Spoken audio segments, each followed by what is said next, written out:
म्हणजे कंपन्या शेअर्स का काढतात, अच्छा. त्या शेअर्सचा नक्की फायदा काय होतो, कुणाला होतो, कसा होतो. तर शेअर्स म्हणजे भांडवल. आणि अच्छा. ते भांडवल उभं करण्याकरता म्हणजे कुठल्याही कंपनीला कुठलाही उद्योग उभा करण्याकरता भांडवल लागतं. आणि ते भांडवल युनिट्सच्या स्वरूपात वाटलं जातं. वाटलं जातं म्हणण्यापेक्षा ते त्याचं वितरण करताना विकत घेतलं जातं. ओके. त्याला आपण IPO म्हणतो. आता जर तुम्ही नवखे असाल आणि तुम्हाला शेअर बाजारात तुम्ही कधी आतापर्यंत गुंतवणूक केलेली नसेल, तर मला वाटतं की IPO आणि म्युच्युअल फंड हे 2 मार्ग आहेत. मी जसं सांगितलं की ट्रेडिंग मध्ये काय माहिती का, तुला झटपट रिझल्ट मिळतो. So there can be day traders, there can be short term traders.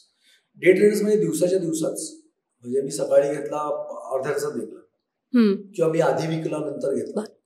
दुसरं महत्वाची गोष्ट म्हणजे पडणारा शेअर कधीही होऊ नका. ओके. तुम्हाला माहिती का, शेअर बाजारात तसा U-टर्न असतो. म्हणजे कधी घ्यायचा शेअर, झोमॅटो असेल, नवीन पद्धतीचा शेअर आहे. झेप्टो, म्हणजे हा ज्या डिलिव्हरी सॉर्ट ऑफ गोष्टी आहेत त्या. बरोबर. एक दुसरं बघितलं असेल तर लॉजिस्टिक्स. नमस्कार. तुम्हाला तुमच्या इन्कम व्यतिरिक्त पैसे मिळवायचे आहेत का? आणि ह्याचं जर उत्तर हो असेल तर तुम्हाला आमचा हा पॉडकास्ट नक्की पाहायला हवा, कारण याचं उत्तर आहे अर्थात शेअर्स. तुमच्या रोजच्या इन्कमशिवाय तुम्हाला शेअर्समधनं पैसा मिळू शकतो की नाही हे आपण या पॉडकास्टमधनं जाणून घेणार आहोत. नमस्कार, महा MTP गप्पांमध्ये आपलं स्वागत. मी तृप्ती पारसनीस. माझ्याबरोबर कॅमेरावरती आहेत साक्षात सावंत आणि सिद्धेश कांबळी. आणि आज आपण ज्यांच्याबरोबर गप्पा मारणार आहोत ते आहेत शेअर्स विश्लेषक अजय वाळिंबे. आपण अजय वाळिंबे सरांबरोबर या शेअर्सच्या संदर्भात सगळ्या गप्पा मारणार आहोत आणि आयुष्यासाठी एक सुखकर मार्ग कसा निवडता येईल हे पाहणार आहोत. अजय सर, तुमचं महा MTPमध्ये मनापासून स्वागत आहे. सर्वसामान्य लोकांचा प्रश्न म्हणजे शेअर्स. आता सगळ्यात बेसिक प्रश्न येतो, सगळ्यांनाच आजकाल जे माहिती आहे की शेअर्स म्हणजे काय, पण शेअर्स कसे निवडावेत रोजच्या आयुष्यात किंवा इन जनरल शेअर्स कसे निवडावेत? तृप्ती, सुरुवात करायच्या आधी जरी सगळ्यांना माहिती असलं शेअर्स म्हणजे काय, तरी मला असं वाटतं की थोडीफार आपण बेसिक त्यांना सांगूया प्रेक्षकांसाठी, की शेअर बाजार मधली गुंतवणूक ही प्रत्येकाला आकर्षक वाटते आणि त्यातून भरपूर पैसे मिळतात हे सगळेजण ऐकत आले. आणि गेल्या साधारण एक 15-20 वर्षात तर सुदैवाने मध्यमवर्गीयांचा ओढा किंवा तरुणांचा ओढा शेअर बाजाराकडे वाढायला लागला, कारण पैसा आहे त्याच्यात असं सगळ्यांना वाटतं. परंतु मुळात शेअर कसे निवडावे त्याच्या आधी नक्की शेअर्स म्हणजे काय असतं, तर शेअर्सला म्हणजे शेअर्स आपल्याला बाजारात दिसतात की हे शेअर्स हिंदुस्तान लिव्हरचा शेअर आहे, कोलगेटचा शेअर, पण म्हणजे काय? बरोबर. It is a security, yes, but why? म्हणजे कंपन्या शेअर्स का काढतात, त्या शेअर्सचा नक्की फायदा काय होतो, कुणाला होतो, कसा होतो. तर शेअर्स म्हणजे भांडवल. आणि ते भांडवल उभं करण्याकरता म्हणजे कुठल्याही कंपनीला कुठलाही उद्योग उभा करण्याकरता भांडवल लागतं. आणि ते भांडवल युनिट्सच्या स्वरूपात वाटलं जातं. म्हणण्यापेक्षा ते त्याचं वितरण करताना विकत घेतलं जातं. ओके.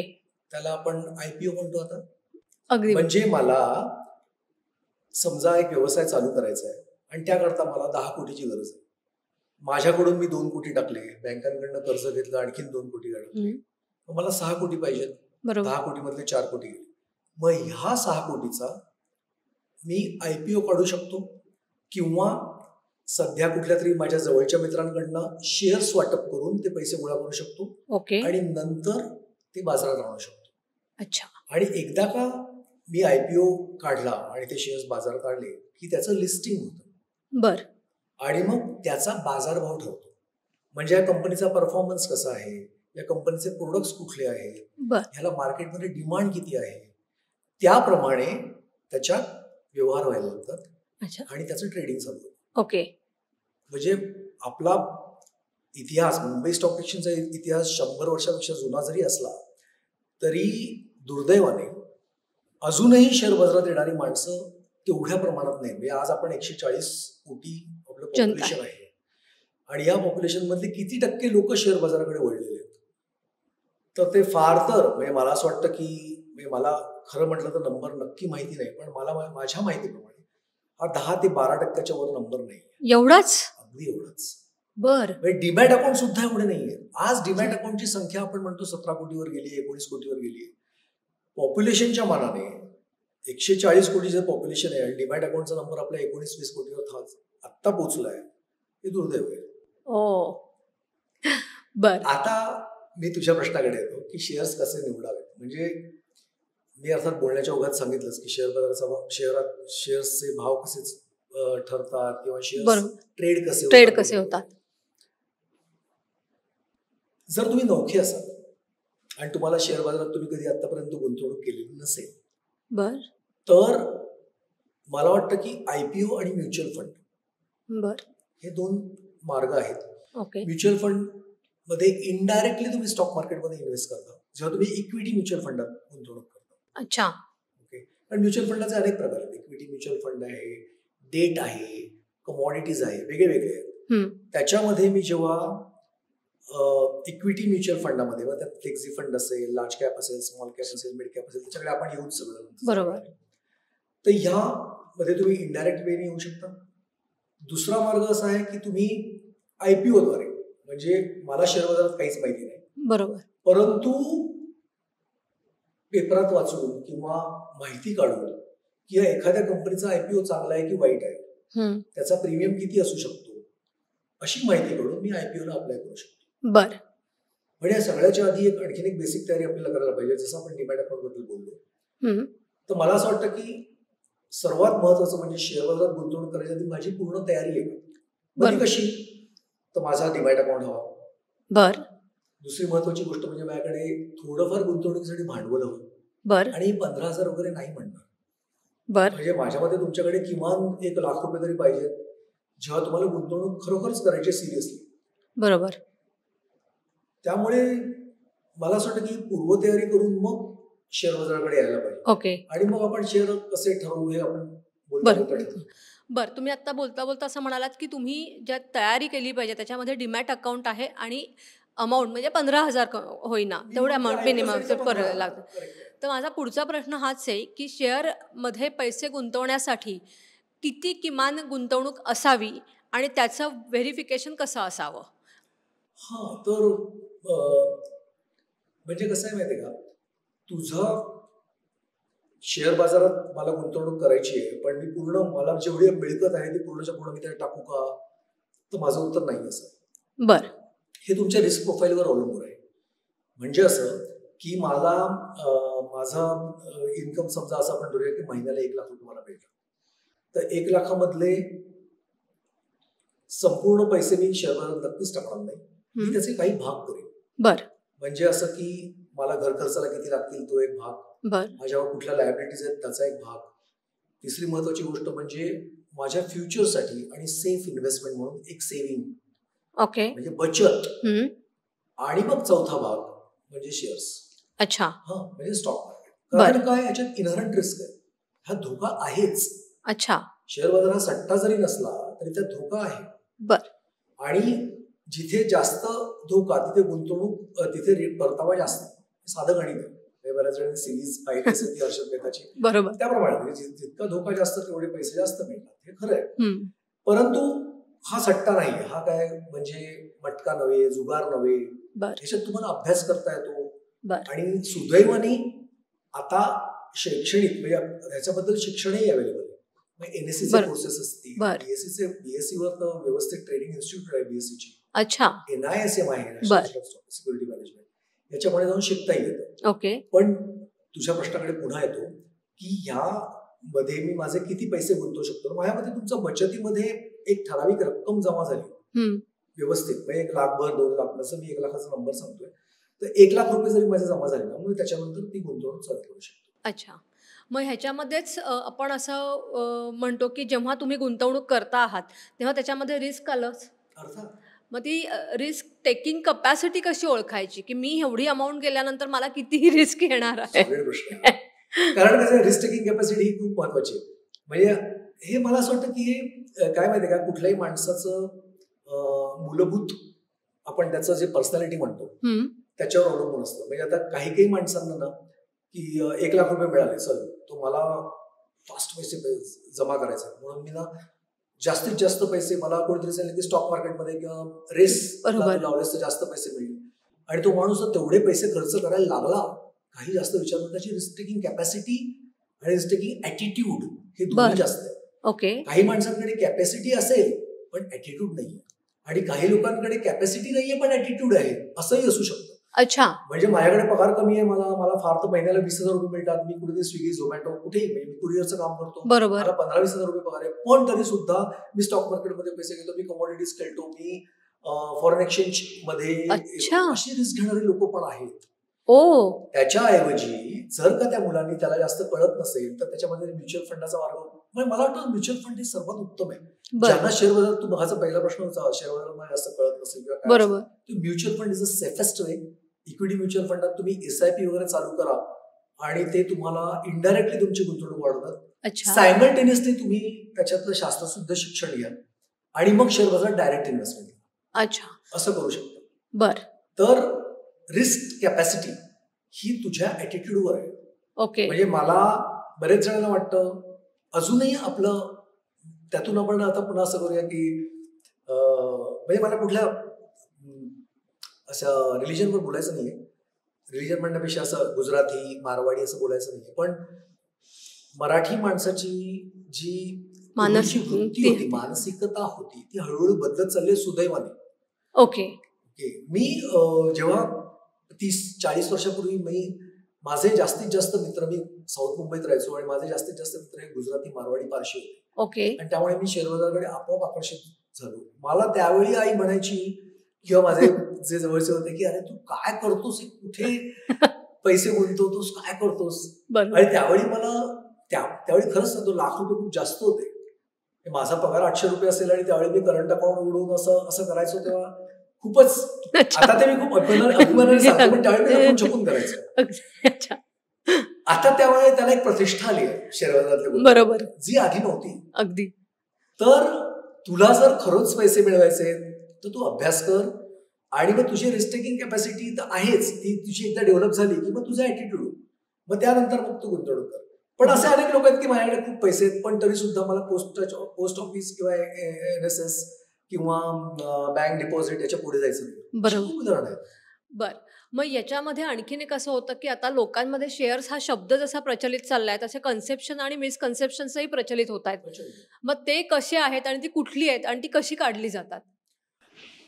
मिसकन्सेप्शन वर मी पहिला येतो की मिसकन्सेप्शन अशी आहे की आता ती कमी होत चालली आहेत सुदैवाने. तर अशी तरी सुद्धा बरीच असतील की बऱ्याच जणांना असं वाटत असेल की शेअर बाजारामधली गुंतवणूक म्हणजे सट्टा आहे, ह्याच्यात धोका प्रचंड आहे. धोका आहे, पण तो तुम्ही नीट अभ्यास केला तर तो तुम्ही बऱ्यापैकी कंट्रोल करू शकता. म्हणजे रिस्क मिटिगेशन आहे त्याच्यात, रिस्क मिटिगेशन तुम्ही करू शकता. तिसरी महत्वाची गोष्ट म्हणजे शेअर बाजारामध्ये तुम्हाला सतत स्क्रीन समोर बसायला लागतं असं अजिबात नाही. तुम्ही कुठल्या टाईपचे गुंतवणूकदार त्याच्यावर आहेत. म्हणजे गुंतवणूक, आता मी मध्येच एक थोडासा फाटा फोडतो या प्रश्नाला. गुंतवणूकदाराचे आपण प्रकार करूया.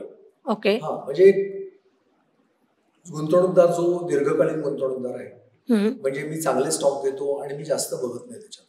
बरोबर. माझा पोर्टफोलिओ करताना मी माझे काही निवडक स्टॉक घेईन, त्यात गुंतवणूक करीन आणि मी 3 वर्ष 2 वर्ष 5 वर्ष थांबेन. ओके. असे आपण अनेक उदाहरणं बघतो.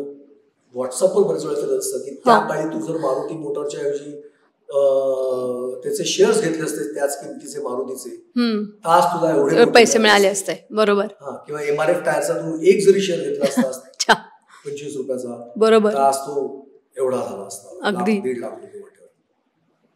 त्यामुळे असं आहे की तुमचं, मी जसं ते गुंतवणूकदारांचे पार्ट्स केलेत तुम्ही, पार्ट्स करत होतो, किंवा ते तुझा जो मिसकन्सेप्शन आणि या सगळ्यावर आपण बोलत होतो, त्याच्यामध्ये गुंतवणुकीच्या मांडमध्ये जो दीर्घकालीन गुंतवणूकदार, एक शॉर्ट टर्म गुंतवणूकदार. शॉर्ट टर्म म्हणजे मला ना महिन्याभरात असं वाटतं की मी घेतला, अरे वाढत का नाही, मी रोज एक्साइट होतो, बघतो आणि मी पटकन विकायला जातो. तिसरा डे ट्रेडर. म्हणजे मला आजच्या आजच रिझल्ट पाहिजे, मी आज सकाळी घेतला, दुपारी विकला. किंवा मी डेरिव्हेटिव्ह, चौथा डेरिव्हेटिव्ह मध्ये कॉल्स आहेत, ऑप्शन्स आहेत, फ्युचर आणि ऑप्शन असे 2 प्रकार असतात. तर त्याच्यामध्ये कॉल आहे, पुट आहे, ते एक जरा वेगळं गणित आहे, पण ज्यांना आता जे बघत असतात कळेल. आणि त्यामध्ये सुद्धा खूप एक्साइटमेंट आहे. येस. आणि त्यामध्ये तुम्हाला स्क्रीनच्या समोरून नाही उठता येणार. F&O करत असाल. ओके. आणखीन असे गुंतवणूकदार आहेत की ज्यांना गुंतवणूक तर करायची आहे पण स्वतः नाही करायची. ते PMS करतात. PMS म्हणजे काय? तर मी एक मॅनेजर नेमेन. ओके. PMS सर्व्हिसेस देणारे अनेक जण आहेत. मोठ्या मोठ्या कंपन्या आहेत. मोतीलाल ओस्वाल असेल, कोटक असेल, ICICI या सगळ्यांचे PMS आहेत. ते मॅनेजर तुमचे फंड्स घेतात, तुमच्या वतीने गुंतवणूक करतात आणि त्याचे काही ठराविक रिटर्न देतात आणि त्याच्याबद्दल ते फीज आकारतात. आणखीन एक महत्वाचा प्रकार जो मला रिलॅक्स वाटतो, चांगला वाटतो, सोपा वाटतो, तो म्युच्युअल फंड. म्युच्युअल फंडात काय आहे की म्युच्युअल फंडामध्ये मी दर महिना 10,000, 20,000, 50,000, 1 लाख जशी माझी ऐपत आहे त्याप्रमाणे मी गुंतवणूक करेन. तिथे म्युच्युअल फंड मॅनेज करणारे मॅनेजर असतील, ते तुमच्या वतीने गुंतवणूक करतील सगळ्या युनिट होल्डर्ससाठी आणि त्याचा रिटर्न मिळेल. एक मला सांगायला आवडेल की आपण शेअर बाजाराकडे काय येतो, शेअर बाजारामध्ये गुंतवणुकीचं रिटर्न जास्त आहे. आता याच्यामध्ये आपण जर पाहिलं, आता मी ना तक्ता देतो नेहमी, पण मी सांगतो तोंडी की आता समजा वार्षिक परतावे आपण बघितले तर बँक फिक्स्ड डिपॉझिटचा परतावा किती असू शकेल? 7%. 7%. बरोबर. National saving scheme around same. सगळ्या गव्हर्नमेंटच्या स्कीम्स आहेत ते सरकारी रोखे याच्यात जर पाहिलं तर 6.5 ते 8.5 एवढ्याच ह्याच्यामध्ये. बरोबर, हीच रेंज. दुसरा ॲव्हेन्यू कुठला आहे? सोनं. पारंपरिक गुंतवणूक आहे. पण सोन्यामध्ये शक्यतो म्हणजे सॉरी आता तू पण स्त्रीच आहेस, महिला आहेस, महिलांना दागिन्यात जास्त इंटरेस्ट असतो. बरोबर. पण सोन्याचा जर बिस्किट घेतलं किंवा सोन्याचे जर आपण कॉईन घेतलं त्याच्यात जास्त पैसे मिळतात. कारण त्यात घंटावळ नसते. बरोबर. मजुरी कमी जाते. मजुरी नाहीच, म्हणजे डायरेक्ट 23-24 बरोबर. आणखीन एक म्हणजे गोल्ड ETF आहे, सिल्वर ETF आहे, गोल्ड सिल्वर ETF. ओके. आणि त्याच्यातही रिटर्न्स सुदैवाने म्हणजे आता इट इज व्हेरी सरप्राइझिंग पण ह्या वर्षात गोल्डचं रिटर्न सोन्यातला परतावा जो आहे एका वर्षातला 66%. बापरे. आणि त्याच्यामधली शेअरचं 6%. असा जर पाहिला आम्ही एवढं जर तफावत होत आहे, सोनं चांदी यातला रिटर्न 60%च्या वर आणि माझा स्टॉक मार्केट 5.5-6%. तर खरं म्हणजे स्टॉक मार्केटने फिक्स्ड डिपॉझिट पेक्षा कमी रिटर्न आतापर्यंत तरी दिली. ओके. तर पण आपल्याला स्टॉक मार्केटमध्ये ना लॉंग टर्म बघायला पाहिजे की मला 5 वर्षात सरासरी किती परतावा मिळाला. तर अगदी आपण असं म्हणूया जो बॅड परफॉर्मिंग म्युच्युअल फंड आहे त्यात सुद्धा 12% रिटर्न मिळतो. Bad performing. ओके. जो उत्तम परफॉर्मर आहे तो 18-20%, 22% आहेच. बरोबर. पण ज्याचा परफॉर्मन्स वाईट आहे, इक्विटी मधलं म्हणतो मी, तरी तुला किमान 12% रिटर्न मिळेल. बर. मग असे तुम्ही जे म्हणताय की बॅड परफॉर्मन्स व्हायचं साधारण म्युच्युअल फंड असे कुठले आहेत म्हणजे प्रॉमिनंटली नावं सांगायची असतील तर? मी बॅड नाही सांगणार कारण ते बरोबर नाहीये आणि पुन्हा बदलत असतात. म्हणजे एखाद्या फंडाचा परफॉर्मन्स वाईट असेल तो कदाचित पुढच्या वर्षी चांगला होईल. बर.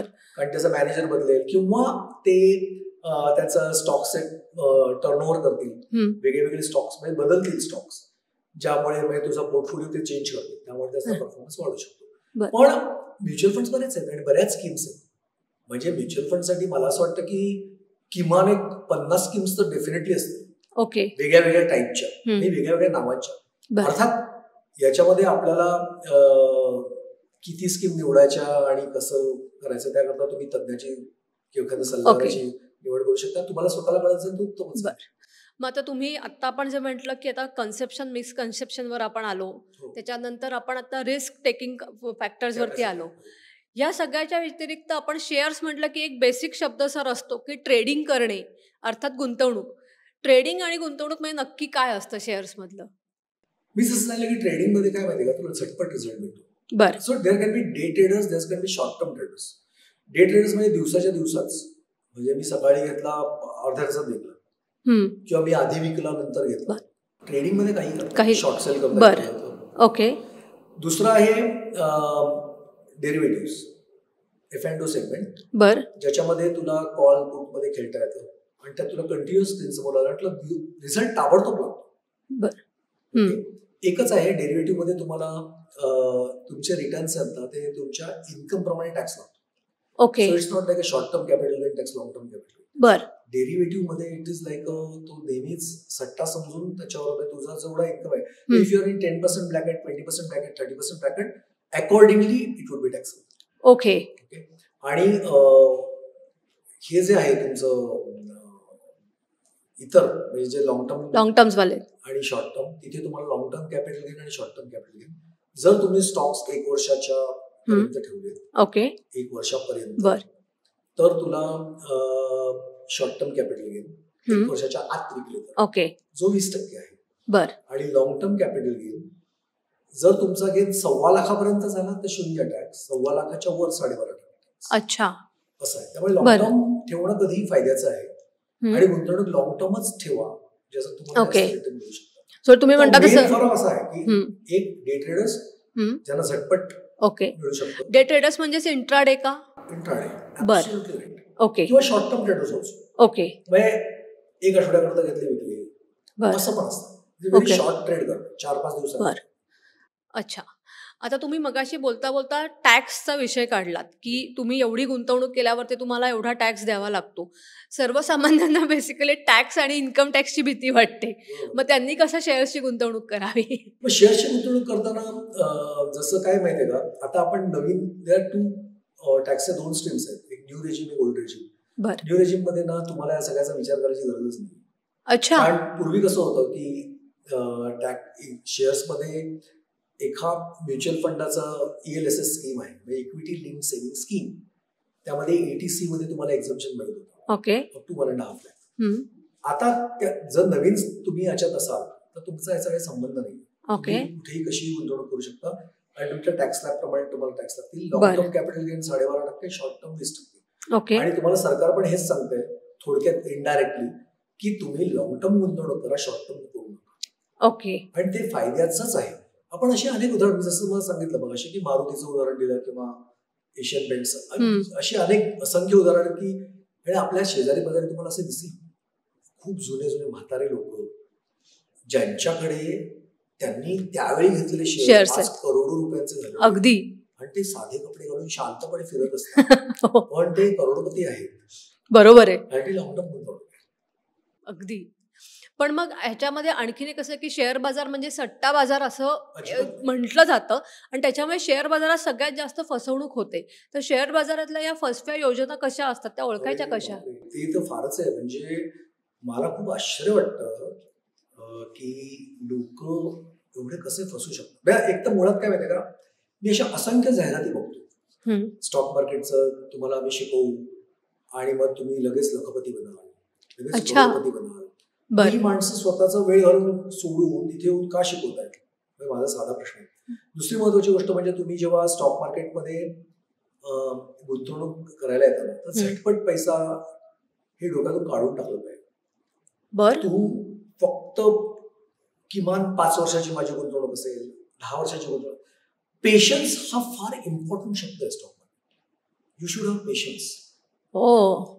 तुमच्याकडे पेशन्स असतील तर तुम्ही नक्की पैसे कमवू शकता. दुसरं महत्वाचं, पहिलं पेशन्स, सर्वात पहिलं कॅपिटल. दुसरं तुमच्याकडे पेशन्स पाहिजे. आणि तिसरं importantly how to select a stock. अच्छा. मी शेअर बाजारात अगदी मी अभ्यास केला. मी MBA फायनान्स आहे, किंवा मी चार्टर्ड अकाउंटंट आहे, किंवा मी आणखीन कोणतरी आहे, ज्याचा मला शेअर बाजाराचा अभ्यास, आता मला असं वाटतं की मला शेअर बाजार कळतो. ओके. पण तरी सुद्धा मी घेतलेला शेअर लगेच पडायला लागतो. बरोबर. मी विकल्यानंतर शेअर वर जातो. असं बऱ्याच वेळा होतं. असं का होतं? अच्छा. आणि मी घाबरून लगेच पॅनिक सेलिंग करतो आणि म्हणतो आता यामुळे मी शेअर मार्केटकडे कधी वळणार नाही. तर आपल्याला सगळं हे जर टाळायचं तर ह्या 3 फॅक्टर नंतर चौथा फॅक्टर आहे की मी पूर्ण अभ्यास करून कंपनी निवडीन आणि माझा विश्वास आहे की मी सिलेक्ट केलेली कंपनी किंवा मी सिलेक्ट केलेला स्टॉक हा चांगला परफॉर्म करेल आणि त्याकरता मला कितीही थांबायची तयारी आहे. अच्छा. हा, आता याच्यात पुन्हा एक पण आहे. अच्छा. तो असा की मी कितीही जरी असं म्हटलं की माझा स्वतःवर विश्वास आहे आणि सगळं, तरी एक स्टॉप लॉस पद्धत अवलंबली पाहिजे. ओके. आता स्टॉप लॉस म्हणजे काय? आता आपण असं एक उदाहरणच घेऊया. की मला असं वाटतं की एक कंपनीचं नावच घेऊया, चला नाव घेऊया, ओके. मला असं वाटलं की आता विकत घ्यायला कोलगेट हा चांगला स्टॉक आहे. बर.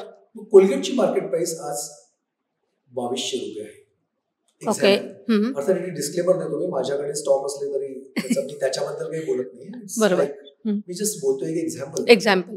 आणि माझी गुंतवणूक फारच कमी आहे, 1% कमी. तर समजा कोलगेटचा स्टॉक घेतला, कोलगेट 2200 रुपये आज अवेलेबल आहे आणि कोलगेटला मला असं वाटतं की 3 वर्षात कोलगेट खूप चांगला परफॉर्म करेल. ओके. मी माझा पूर्ण अभ्यास केलाय. मी त्याचा मार्केट शेअर पाहिलाय की कोलगेटचा किती मार्केटमध्ये किती शेअर आहे. शेअर इन द सेन्स माझा हिस्सा, त्याचे प्रमोटर्स किती आहेत, ओके, त्याचं शेअर होल्डिंग पॅटर्न कसं आहे, म्हणजे प्रमोटर्सकडे किती आहेत, फॉरेन इन्स्टिट्यूशन्सकडे किती आहेत, डोमेस्टिक इन्स्टिट्यूशनकडे किती आहेत आणि इतरांकडे किती आहेत. ओके. हा झाला आपला शेअर होल्डिंग पॅटर्न. ओके. तिसरं त्याचा गेले कित्येक वर्ष लाभांश डिव्हिडंड किती दिलाय. चौथा त्याचा बोनस हिस्ट्री काय आहे. ओके. पाचवं त्याचा अर्निंग पर शेअर काय आहे.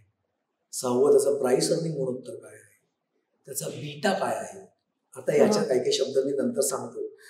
तर ह्या सगळ्यांचा अभ्यास करून आणि मग मला वाटलं की अरे मला असं वाटतं की येत्या 3 वर्षात हा शेअर 2200चा 3000 किंवा 4000 तरी होऊ शकतो. 3500 होऊ शकतो. लेट्स अज्युम 3500 होऊ शकतो. ओके. मी घेतला 2200 रुपयाला. तर पहिलं मी प्रेक्षकांसाठी सांगतो, पहिलं सर्वात महत्वाचं म्हणजे टप्प्याटप्प्याने गुंतवणूक करायला पाहिजे. अच्छा. आता 2200 रुपये जर शेअर असेल तर मला 100 शेअर्स घ्यायचे असेल तर मला माझ्याकडे 2,20,000 रुपये पाहिजे. बरोबर. मग मी ते एकदम घेऊ का? मी एकदम घेणार नाही. ओके. कशाचंही 3 हिस्से करायचे, 1/3, 1/3, 1/3. अच्छा. मग आता 2200 रुपयाचा शेअर आहे तर मी पहिल्यांदा 33 शेअर घेईन. ओके. ओके. मी थांबेन, तो कसा शेअर परफॉर्म करतो बघेन. तो समजा मला 2200चा आणि ह्याच्यासाठी आपण टाइम पिरियड ठेवायचा की मला 3 महिन्यात हे करायचं. ओके. तर 1 महिन्यात मला चुकून तो 2200चा 2100 झाला. ओके. तर मी त्यावेळी आणखीन 33 घेईन. अच्छा. नंतर आणखीन 1 महिना झाला आणि मला असं दिसलं की तो आता पुन्हा 2180 आहे. पुन्हा घेईन. ओके. माझं टार्गेट पूर्ण झालं. बरोबर. 100 शेअर घेतले. राईट. आता माझं ऍव्हरेज थोडं कमी झालं कारण 2200, 2100 आणि 2180 ओके असे शेअर्स घेतले. त्यामुळे माझं ऍव्हरेज 2200 पेक्षा ओके. तर आता या क्षणात सुद्धा मी थोडासा प्रॉफिटमध्ये आहे कारण आता मार्केट रेट 2200 फॉर एक्झाम्पल. त्यानंतर समजा तो पडायला लागला. ओके. आणि मग काही फॅक्टर असू शकेल त्याचा. म्हणजे तुम्ही जर पाहिलं की पहिल्या क्वार्टरमध्ये त्याचा परफॉर्मन्स वाईट आहे, माझी अपेक्षा होती चांगला आहे. दुसरा परफॉर्मन्स पुन्हा वाईट आला, माझी अपेक्षा होती असा आहे. ओके. तिसरा परफॉर्मन्स आणखीन वाईट आला. मग मी काय करायला पाहिजे? मी थांबून राहू का? नाही. मग then I to do a stop loss. म्हणजे मला पडणारा शेअर आहे ना त्यात मला लगेच माझा लॉस थांबवायला पाहिजे. तो 2200 मग मी साधारण 10% स्टॉप लॉस लावून ठेवेन. बर. की समजा तो हा शेअर 2200चा 1980च्या खाली गेला तर मी ते विकून टाकेन. ओके. तो लॉस सहन करेन 22,000 रुपये आणि आय विल वेट. ओके. 10%, 12% तुमचा अभ्यास कसा आहे आणि तुम्ही काय ठरवलंय त्याच्याप्रमाणे आहे. पण हे करणं फार फार म्हणजे फारच गरजेचं आहे. ह्याच्याच अनुषंगाने मी एक दुसरं उदाहरण देतो. जी लोक चूक करतातच. अच्छा. ते म्हणजे ऍव्हरेज करणं. ह्याच उदाहरणात आपण बघूया. ओके. 2200चा मी एकाने स्टॉप लॉस केला आणि त्यांनी ते 1980ला विकून टाकलं. ओके. त्याला 220 रुपये लॉस झाला आणि 22,000 रुपये त्यांनी नुकसान बुक केलं. ठीक आहे. एक दुसरा आहे गुंतवणूकदार, तो म्हणाला नाही मी आता ऍव्हरेज कमी करेन. कारण काय, मी ऍव्हरेज डाऊन करीन म्हणजे काय, तर पहिला शेअर मी 2200ला घेतलाय, नंतर तो पडून समजा 1600 झाला तर मी 1600ला आणखीन घेईन. ओके. तो पुन्हा आणखीन पडला 1400 झाला तर मी 1400ला आणखीन घेईन. अच्छा. तुझं ऍव्हरेज कमी होत आहे ओके घेण्याचं, पण त्याच्या हे लक्षात येत नाहीये की तो पडणारा शेअर घेतोय. ओके. आणि त्याचा ग्रॉस लॉस वाढत चाललेला आहे. अच्छा. उदाहरणार्थ 2200चा शेअर जेव्हा 1900 झाला, 1800 झाला, तेव्हाच त्याला लॉस झालेला आहे खरा म्हणजे 42,000. बरोबर. पण त्याने 1800ला विकत घेतला तर 1800 अधिक 2200 म्हणजे 4000 झाले आणि त्याचे ऍव्हरेज झालं 2000. ओके. तो आनंदात आहे की माझा लॉस 2000चा आता 1800 म्हणजे केवळ 200 आहे. पण 200 तुझ्याकडे 200 शेअर आहे. अच्छा. तर लास्ट 40,000 झाले. बरोबर. त्यानंतर पुन्हा 1500 झाल्यावर तो म्हणतो की माझा ऍव्हरेज आणखी कमी झालंय. ओके. अरे पण राजा तू आणखी 100 शेअर विकत घेतले त्यामुळे तुझा ग्रॉस लॉस वाढत चाललाय. Percentage of loss will come down but actual loss will go. ओ अच्छा. त्यामुळे stop loss is a must. दुसरं महत्वाची गोष्ट म्हणजे पडणारा शेअर कधीही घेऊ नका. ओके. तुम्हाला माहितीये का शेअर बाजारात कसा यू-टर्न असतो. म्हणजे कधी घ्यायचा शेअर तर असा यू आहे ना तर मी शेअर अगदी तळाला घ्यायचा प्रयत्न करेन. बर. पण आता सर्वात महत्वाची गोष्ट तळाचा भाव ओळखायचा कसा. तर जेव्हा शेअर पडत राहतो आणि पडल्यानंतर काही दिवसानंतर तो कन्सोलिडेट होऊन तो पुन्हा वर जायला लागतो. That is a right time to buy because त्याच्यामध्ये मुवमेंट आली आहे आणि तो शेअर पुन्हा वर जातो. ओके. सो तुम्ही त्या म्हणजे तो जो यू आहे किंवा शेअर बाजाराचा जो ग्राफ आहे त्याच्यावरती लक्ष ठेवणं हे कंपल्सरी आहे. बरोबर. टेक्निकल तुम्हाला येत जरी नसलं तरी सुदैवाने आत्ताच्या पिढीला इतकं सुदैव आहे की इंटरनेटवर तुम्हाला पूर्ण म्हणजे माहिती केवढी माहिती आहे. बरोबर. तुम्ही रोज बघू शकता की आता या शेअर्स मध्ये कुठला पॅटर्न चालू आहे आणि साधारण किती वेळ लागेल. हा शेअर कुठल्या झोनला गेलाय. कधी कधी ओव्हरसोल्ड झोन असतो, ओव्हरबॉट झोन असतो. ओव्हरबॉट झोन असेल तर म्हणजे तो शेअर मध्ये जास्त खरेदी केलेला तो खाली येईल. ओव्हरसोल्ड झोन आहे तो कदाचित तो पुन्हा खरेदी करण्यात येईल. त्यामुळे ह्या सगळ्याचा अभ्यास करून म्हणजे याच्यात खूप फॅक्टर एवढे फॅक्टर्स आहेत. खरंच खूप फॅक्टर्स आहेत.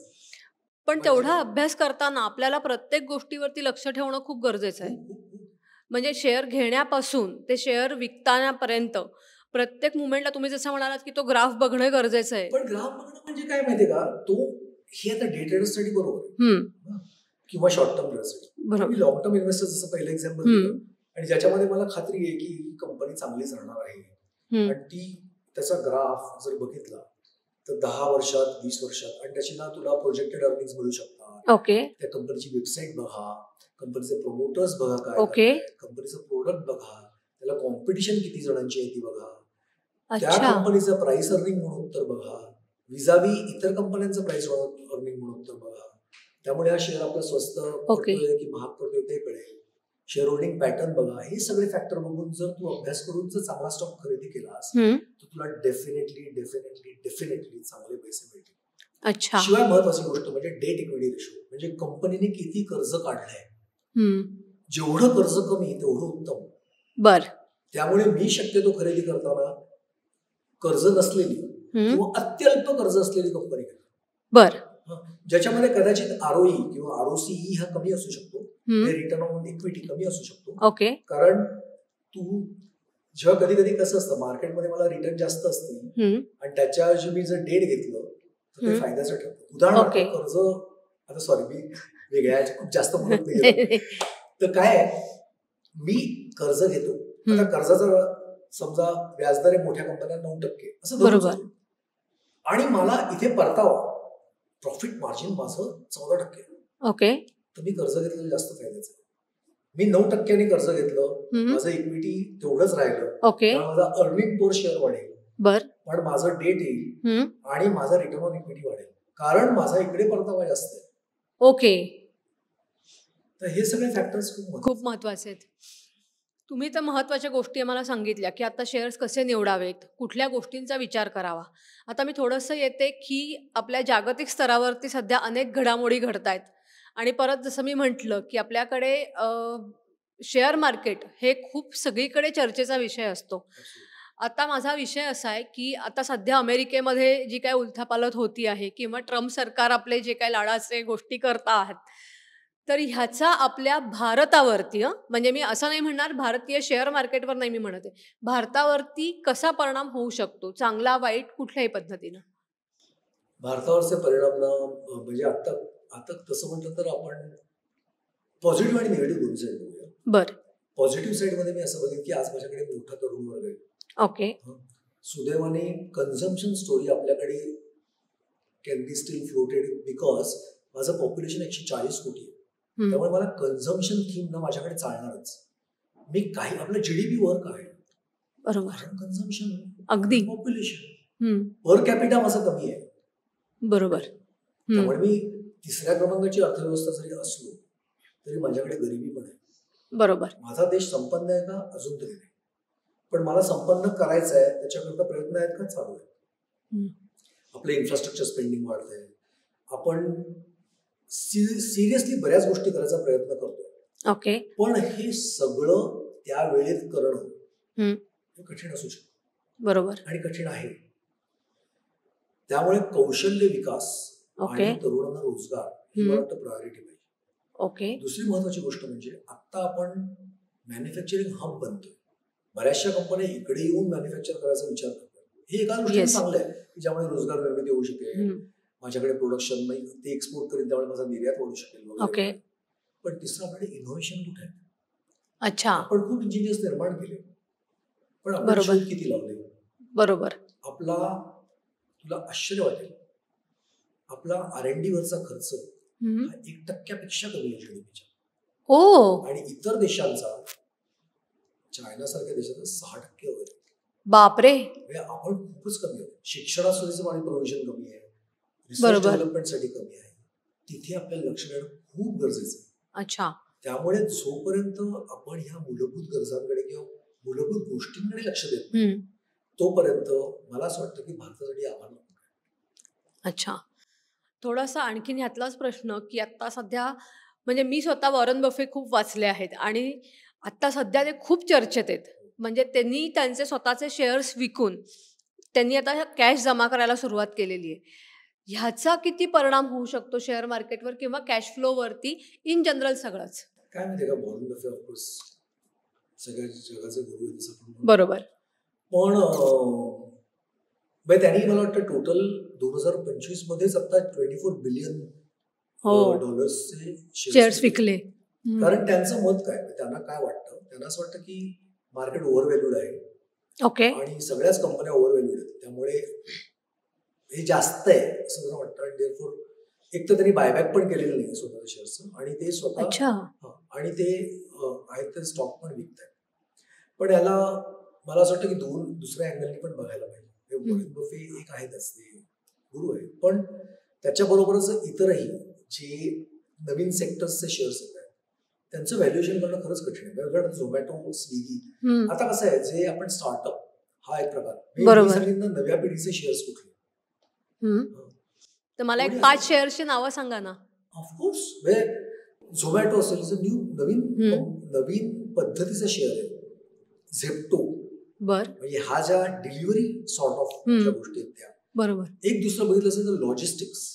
ओके. पूर्वी आपण फक्त ब्लू डॉट, DHL याच्या पुढे जात नव्हतो. आज लॉजिस्टिक्सच्या कमीत कमी मी तर सांगेन अनलिस्टेड वगैरे पकडून कमीत कमी 100 कंपन्या भारतात असतात. बर. पटापट जे आपल्याला बिल्ट आहे सगळं कुरिअरनी. त्यामुळे logistics is the another good stock. तिसरा आपला इनोव्हेशन, म्हणजे AI रिलेटेड कंपनीज. बरोबर. आता इन्फोसिस म्हण, TCS म्हण, यांचे शेअर्स अचानक स्टॅग्नंट का झाले, आणि त्याच्याऐवजी इतर कंपन्यांचे शेअर्स, काही IT कंपन्या ज्या माहिती नव्हत्या त्यांचे शेअर वर जायला लागले, त्याचं मार्केट कॅप सडनली वाढायला. असं काय? कारण इनोव्हेशन. जे AI मध्ये जास्त गुंतवणूक करतायत, अशा कंपन्यांची नावं वेगळी आहेत. पारंपरिक TCS, इन्फोसिसला विसरून लोक तिकडे जायला लागले. अगदी खरंय. मग नवीन कंपन्या शोधणं, मग त्याच्यामध्ये हेल्थकेअर आलं, ओके, हॉस्पिटल्स आले, लोकांच्या गरजा आता कुठे वाढत चालल्या. इंडिया पर्सेस आपण बघितलं, हॉस्पिटल्सला प्रचंड डिमांड. त्यामुळे त्यांच्या त्या सेक्टरचा PE, शेअर महाग आहे ते कसं कळतं, तर त्या कंपन्या त्या सेक्टरचा प्राइस अर्निंग रेशो बघायला पाहिजे. हॉस्पिटल्स पहिल्यांचा price earning is very high. ह्या नवीन जनरेशनचे आहेत इलेक्ट्रिक व्हेकल्स, ओके, तुझे EVचा एक स्टॉक, बरोबर, very high price. Third is Zomato, Swiggy, that kind of stocks, they are very high. Okay. आणि लॉजिस्टिक्स वगैरे, ह्या टाइपचे जे शेअर्स आहेत, ओके, मी आता ती नावं फक्त दाखल्या देतात, माझे कुठे गुंतवणूक नाही. तर या सगळ्या चा विचार मला असं वाटतं की कुठल्याही गुंतवणूकदाराने करायला पाहिजे. मी त्यांच्या विधानाला छेद देतोय असं नाही, परंतु याचा अर्थ मी गुंतवणूक पूर्ण थांबवू का किंवा पॅनिक होऊ का, आणि मला पर्याय सांगा ना तुम्ही. बरोबर. माझ्याकडे काय पर्याय आहे?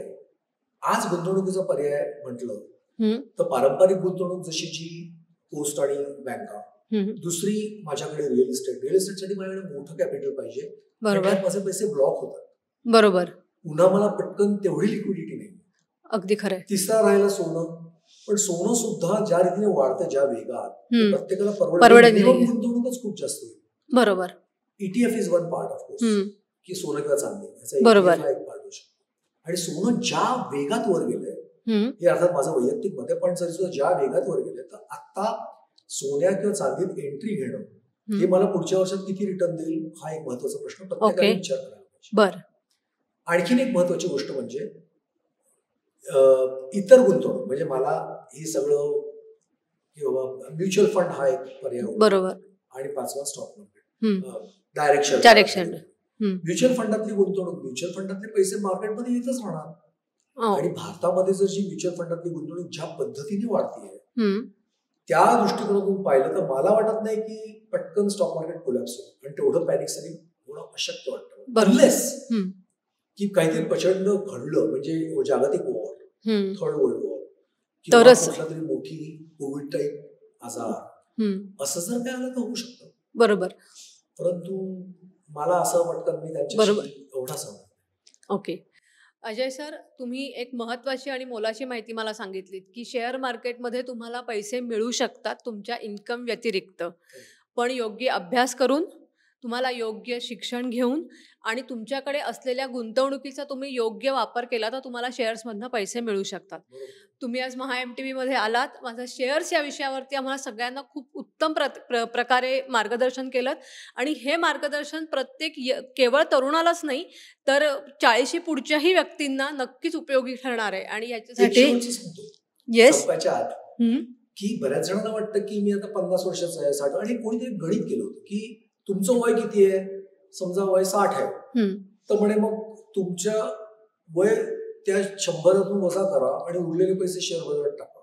असं काही नाही. मी सगळ्यांना सांगतो की कोणीही, म्हणजे अगदी 70 वर्षाचा माणूसही चांगले पद्धतीने गुंतवणूक करू शकतो शेअर बाजारात. अशी पर्सेंटेज वगैरे ठरवा, प्रोव्हाइडेड ऑफकोर्स तुम्ही जशी लिक्विडिटी ठेवायला पाहिजे त्याप्रमाणे गुंतवणूक. ओके. तुम्ही आम्हाला शेअर्सबद्दल अत्यंत उत्तम माहिती सांगितली, उत्तम प्रकारे मार्गदर्शन केलं. खरं तर आपल्याकडे अगदी थोड्या वेळामध्ये तुम्ही आम्हाला खूप चांगल्या प्रकारे मार्गदर्शन केलंय, चांगल्या प्रतीचं मार्गदर्शन केलंय. यासाठी महा MTV तर्फे तुमचे मनापासून धन्यवाद.